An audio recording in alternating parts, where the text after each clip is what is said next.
Spirit and kindle the fire that is in us. Take our lips and speak through them. Take our hearts and see through them. Take our souls and set them on fire. Amen.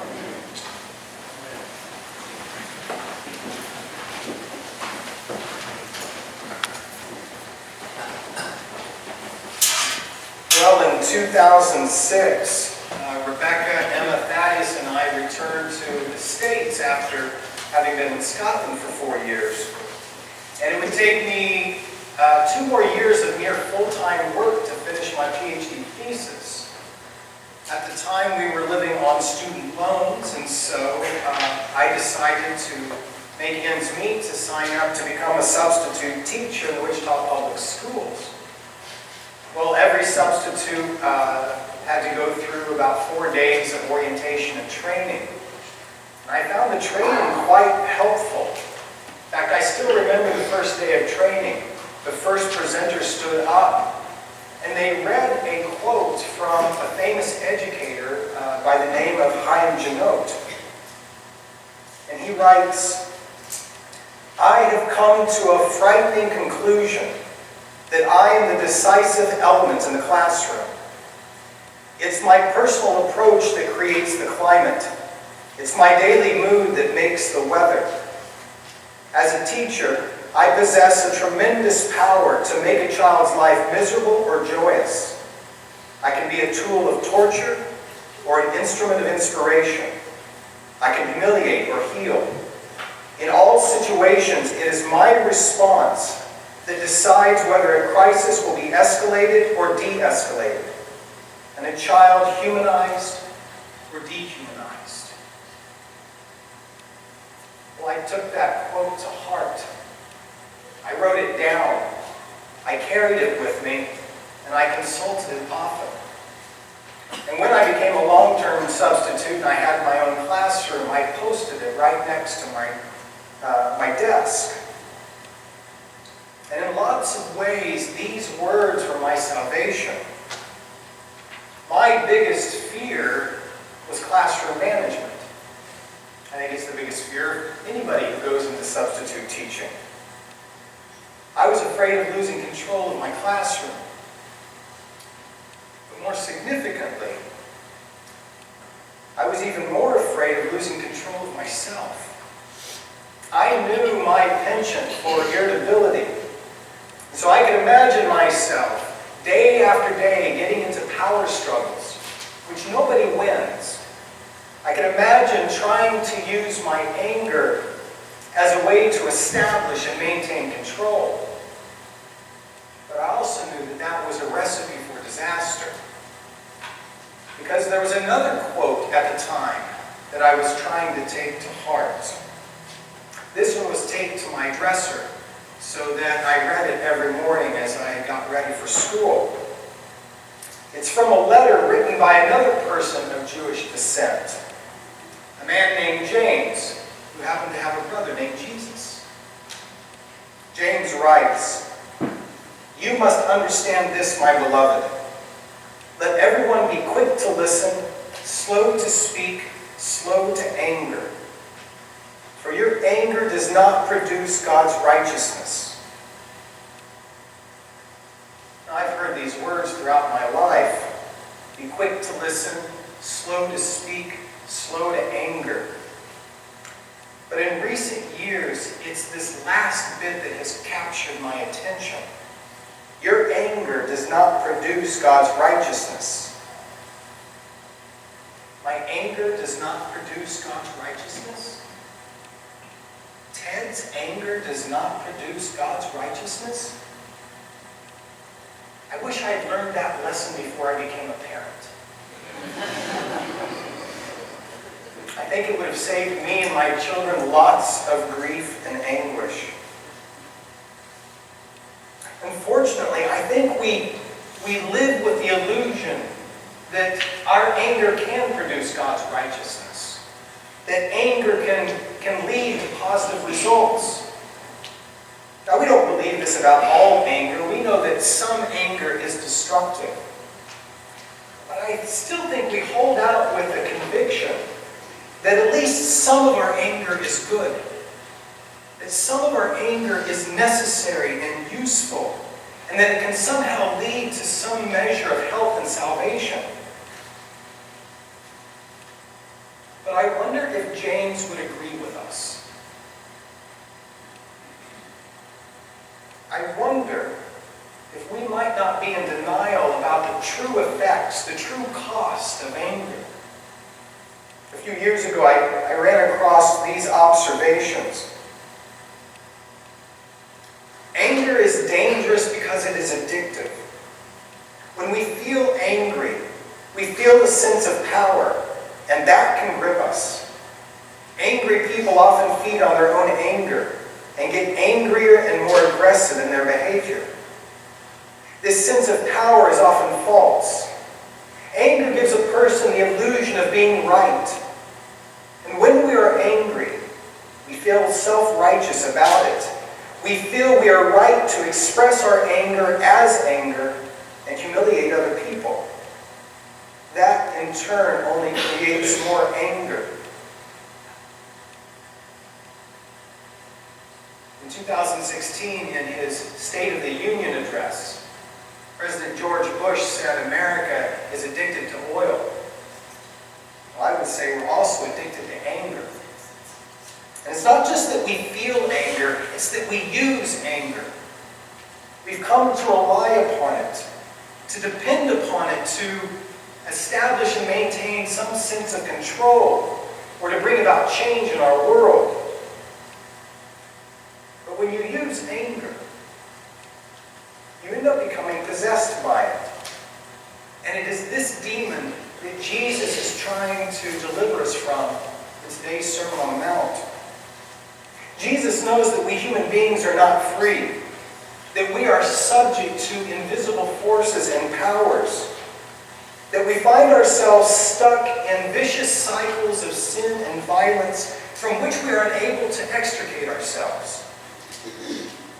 So in the Sermon on the Mount, Jesus offers us a vision of God's righteousness, a description of what life looks like in God's kingdom and how we can participate in that kingdom. In the Sermon on the Mount, Jesus names our demons: anger, lust, fear, deception, prejudice, hypocrisy. Jesus unmasks these powers so that we might see them for what they are, so that we might recognize our own complicity, so that we might be set free, not by pulling ourselves up by our own bootstraps, but by relying upon God and participating with God in our deliverance. So notice how Jesus addresses our slavery to anger. He begins, "You have heard it was said to those of ancient times, 'You shall not murder, and whoever murders shall be liable to judgment.' But I say to you that if you're angry with a brother or sister, you will be liable to judgment. And if you insult a brother or sister, you will be liable to the council. And if you say 'You fool,' you will be liable to the hell of fire." Wow. Those are some strong words. Some scary words. But in our fear, let's not overlook what Jesus does and does not say. Notice that Jesus doesn't say, "Don't be angry." I think that's what we tend to hear, though. I think when we hear this, we hear Jesus say, "You have heard it said, 'Do not murder,' but I tell you, don't ever be angry."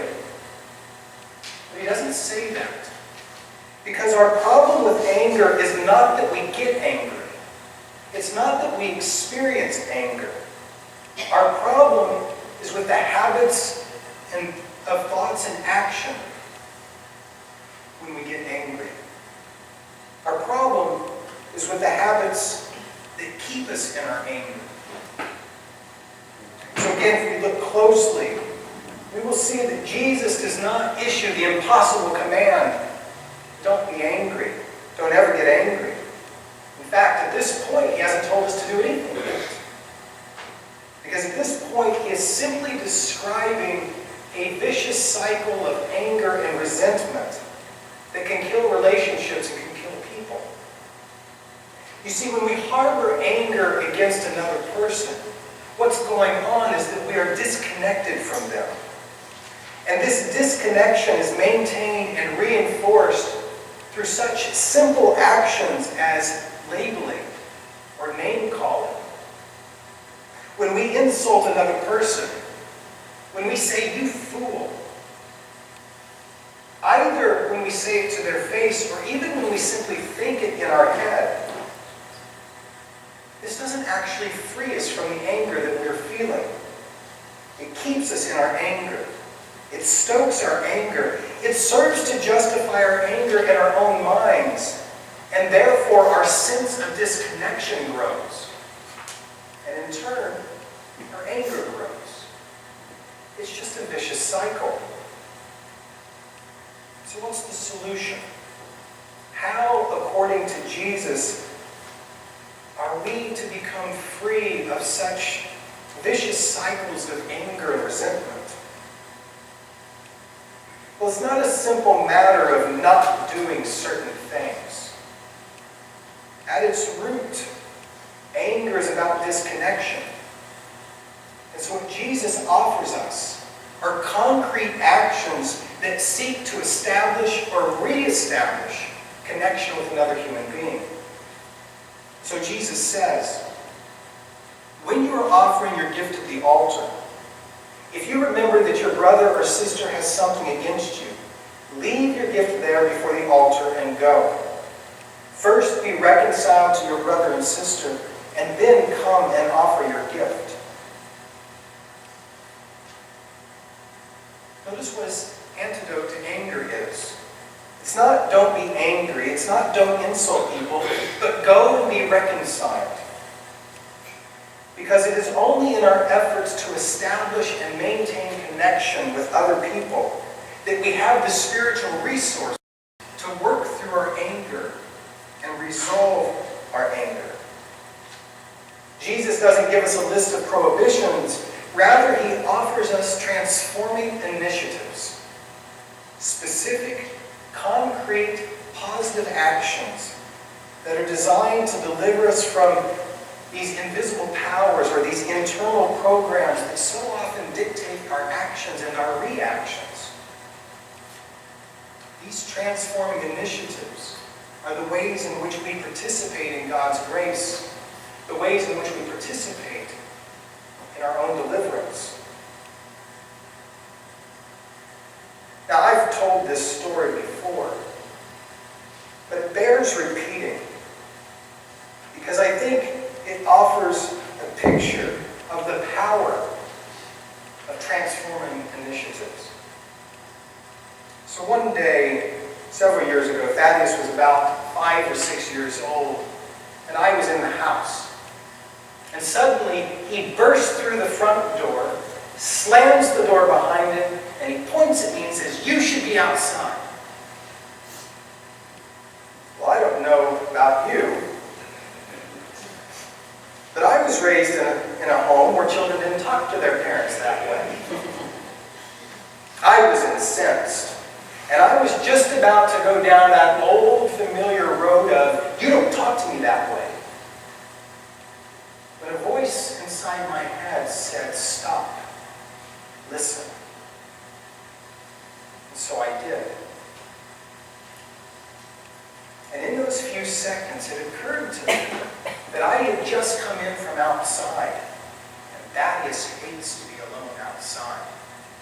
And so I said to him, "Were you scared because you suddenly realized that you were alone?" And his whole demeanor changed. His shoulders slumped. He nodded his head. And I opened up my arms and he came to me and I hugged him, told him that I was sorry that I had come into the house.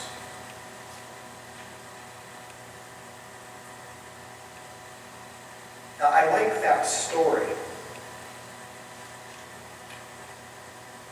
because what I see in it is the power of very simple actions transform anger into compassion.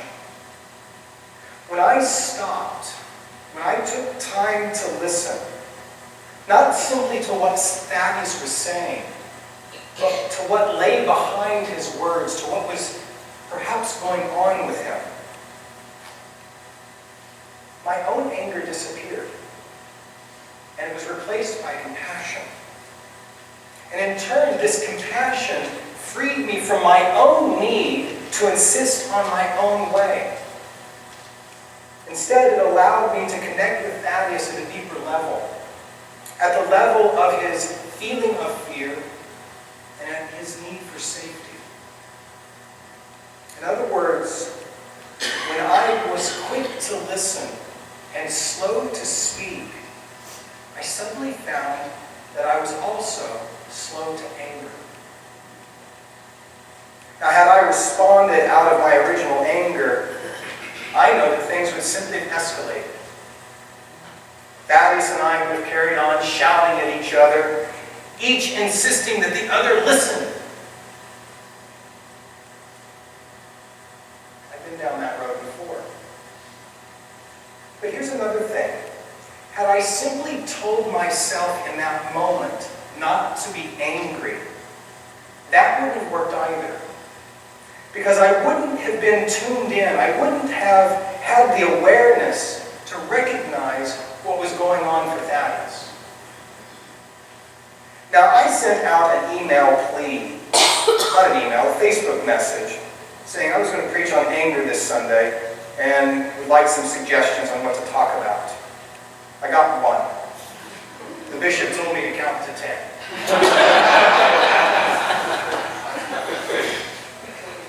But here's the question. What do we do when we count to 10? Are we just going through our arguments, or are we listening? See, what I needed in my interaction with Thaddeus in that moment was a simple, concrete, positive action designed to connect with him where he was. What I needed was a transforming initiative, and God gave it to me in that moment. And it had a tremendous effect. In one simple act of being quick to listen and slow to speak, we were both set free from this script of anger. And in that moment, we both received this gift of reconciliation. This is what Jesus and his brother James are offering to us through the gospel. Not simply freedom from our anger, but transformation of our anger into practical compassion. If you think about it, you might think of our anger as the raw material for compassion. And that's good news. Because if you think about it, there is so much anger in our world, almost an unlimited supply of anger. So just imagine how much compassion we could generate if we engaged in these habits, these transforming initiatives. That's a whole lot of compassion.